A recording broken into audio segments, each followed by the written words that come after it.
Assalamualaikum warahmatullahi wabarakatuh. Baik anak-anak sekalian, hari ini kita akan belajar tema 9 subtema 3 pembelajaran 6.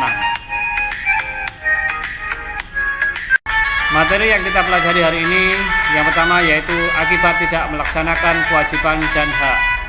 Yang kedua yaitu tentang usaha pelestarian lingkungan.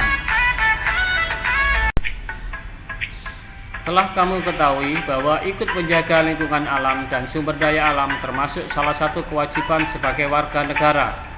Banyak contoh perilaku yang dapat ditemukan kaitannya dengan usaha-usaha yang dapat dilakukan dalam menjaga lingkungan alam dan sumber daya alam di sekitar kita.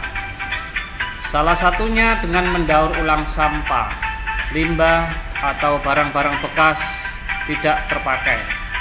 Jika kewajiban ini kamu laksanakan, tentunya lingkungan alam sekitarmu akan tetap terjaga dan lestari.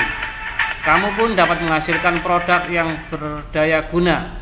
Namun, sebaliknya, apa yang akan terjadi jika kewajibanmu menjaga lingkungan lama tidak kamu laksanakan? Tentunya akan banyak terjadi masalah, bahkan bencana seperti banjir, tanah longsor, kekeringan, dan menjangkitnya penyakit karena sampah. Hal yang sedemikian itu berlaku pada sendi kehidupan yang lain. Oleh karena itu, pelaksanaan hak dan kewajiban haruslah berjalan seimbang agar kehidupan dapat berjalan dengan aman, nyaman, tertib, dan semua kebutuhan dapat terpenuhi dengan baik pula. Selanjutnya yaitu akibat tidak melaksanakan kewajiban. Sebagai warga negara Indonesia yang baik, kita harus melaksanakan hak dan kewajiban secara seimbang. Kita tidak boleh menuntut hak kita sebelum kewajiban kita laksanakan dengan baik. Contoh sederhana adalah ketika kamu menginginkan nilai yang bagus, kamu harus belajar dulu. Berikut contoh pelaksanaan hak dan kewajiban yang seimbang. Yang pertama, jika ingin sehat, kamu harus menjaga kebersihan lingkungan tempat tinggalmu. Jika kamu ingin terhindar dari banjir, jangan membuang sampah di sungai. Yang ketiga, jika kamu menginginkan udara bersih, kamu harus mau menanam pohon.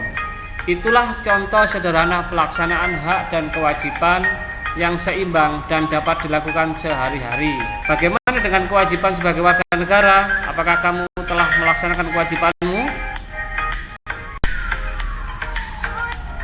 Haruskah orang yang mengabaikan kewajiban diberi sanksi? Mengapa?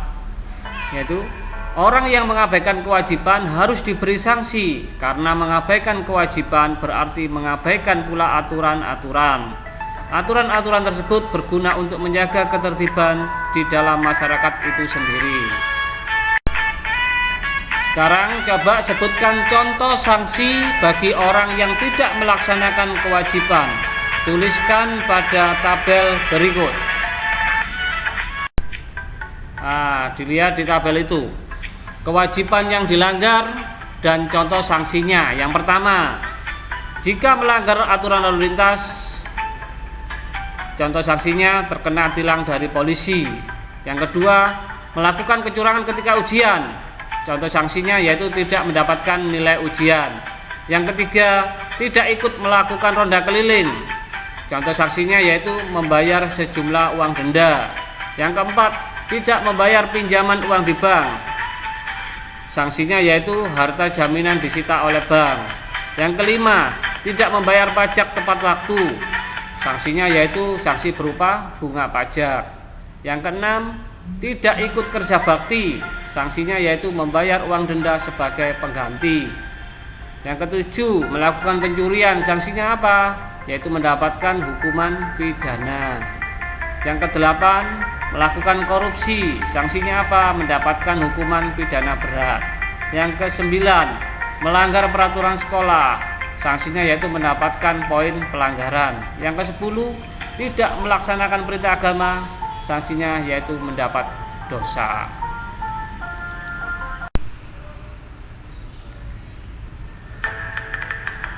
Selanjutnya, akibat tidak memperoleh hak.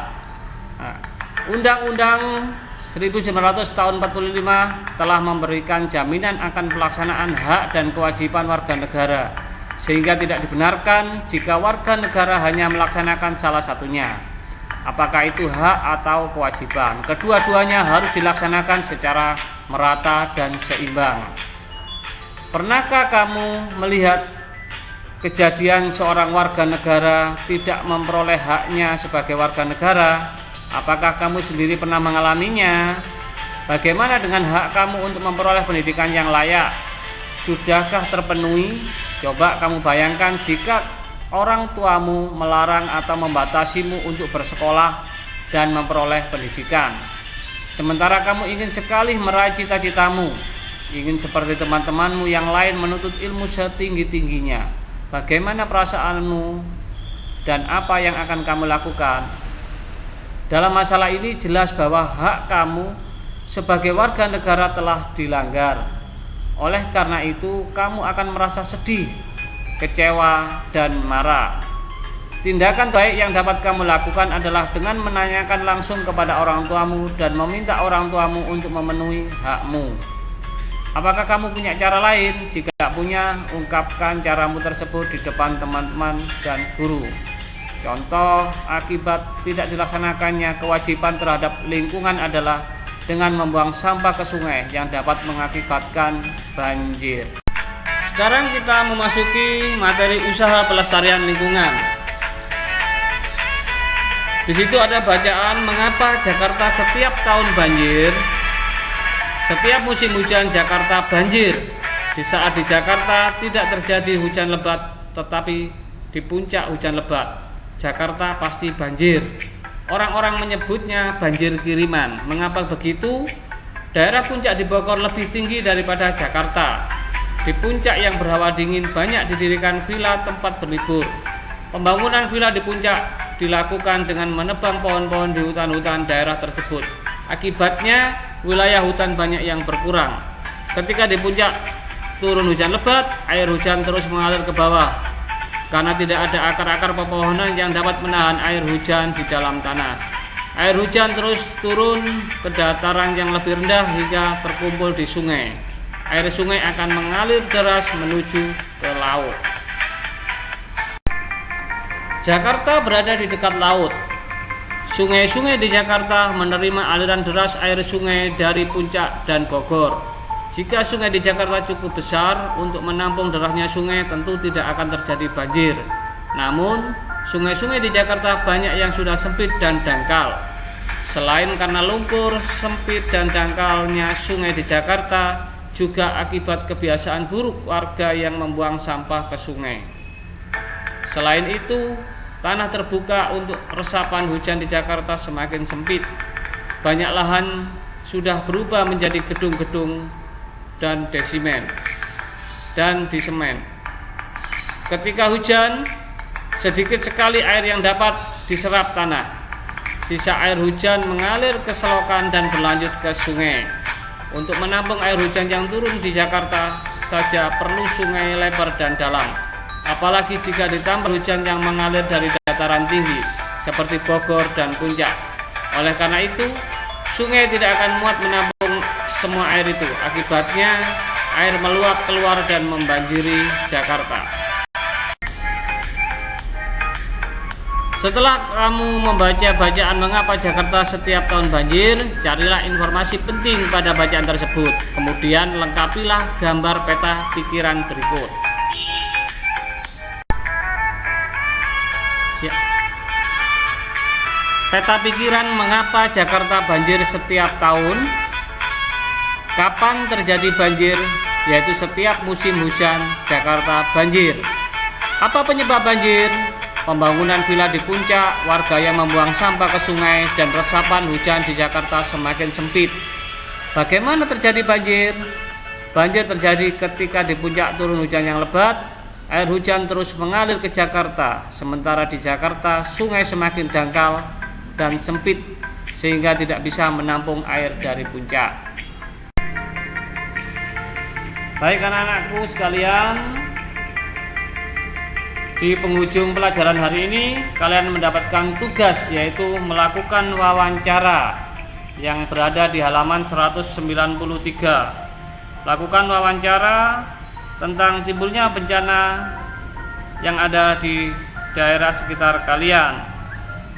Selanjutnya yaitu buatlah laporan hasil wawancara seperti tabel 3.12. Selamat mengerjakan anak-anak sekalian. Dan sampai di sini pelajaran hari ini kami akhiri. Wassalamualaikum warahmatullahi wabarakatuh.